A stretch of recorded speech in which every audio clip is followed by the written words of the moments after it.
afternoon. This is Chris Brecher with the Simpler Stocks free video, the weekend edition for October 10th, 2016.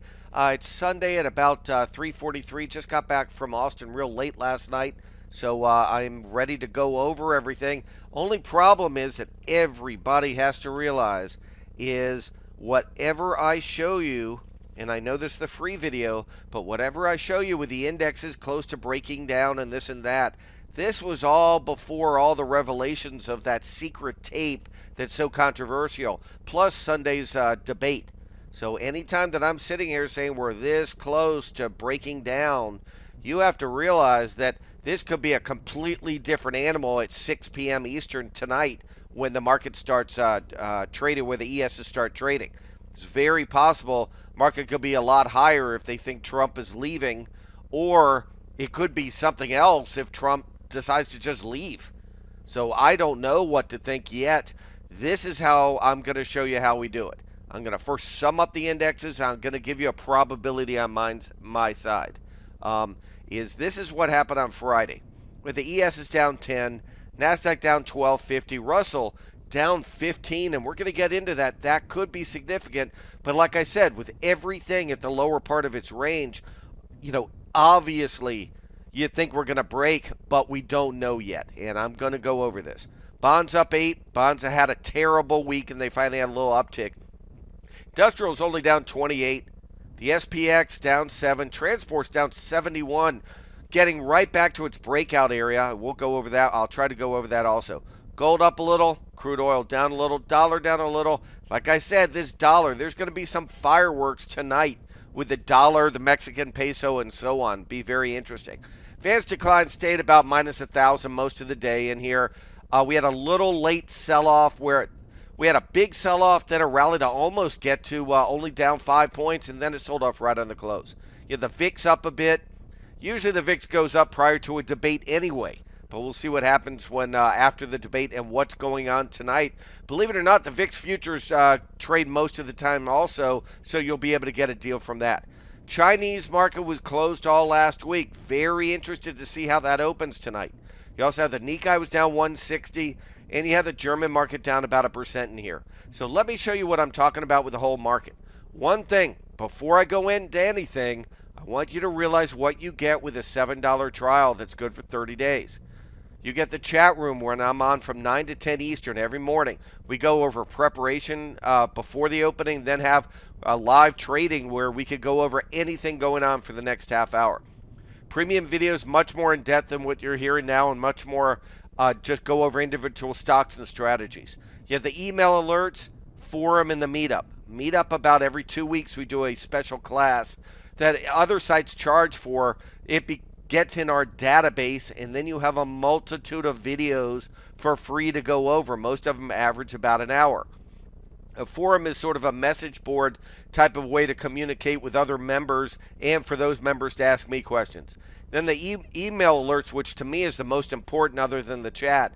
You have unusual option activity. I only show things that I think are going to work.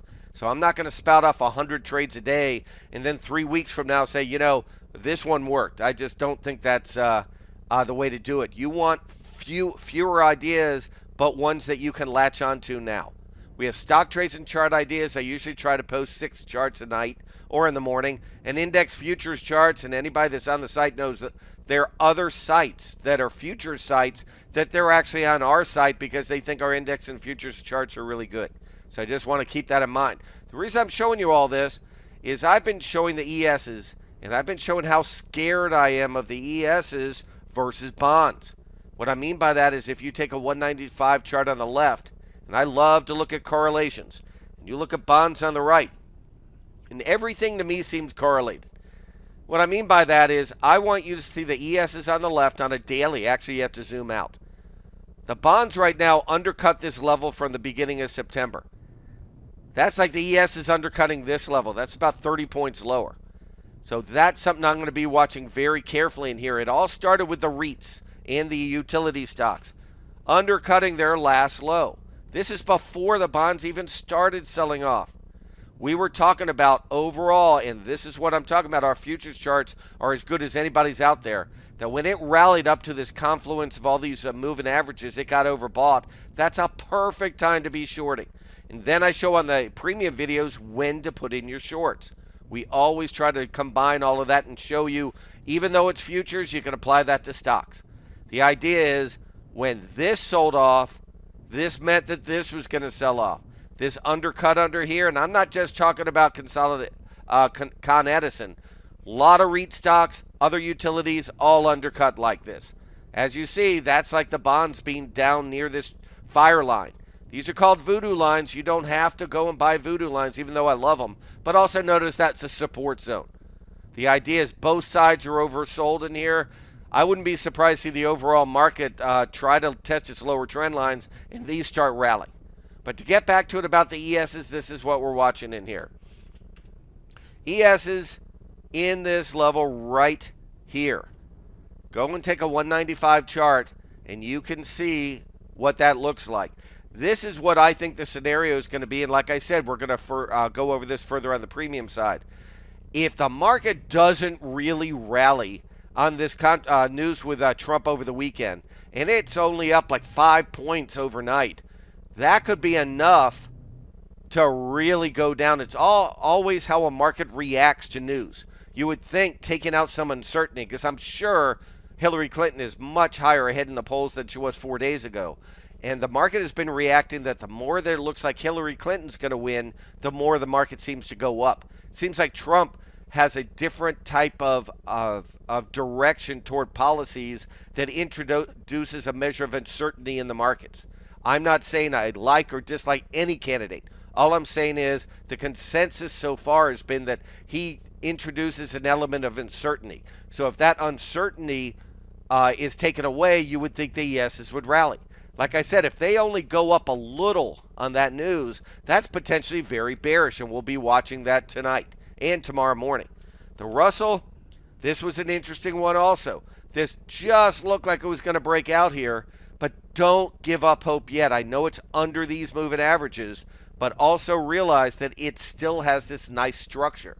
So it's always beyond the point of no return. Gets down to here and undercuts all of this, that's a different story. But we're not there yet. It still could break up. We just don't know. So I hope everybody's enjoyed this video. Like I said, the premium video will be a lot more in depth. We're going to go over specific stock ideas. There are actually a lot of small stocks that look pretty darn good, and we'll be going over those. So I hope you've enjoyed the video. I will talk to you first thing in the morning on Monday.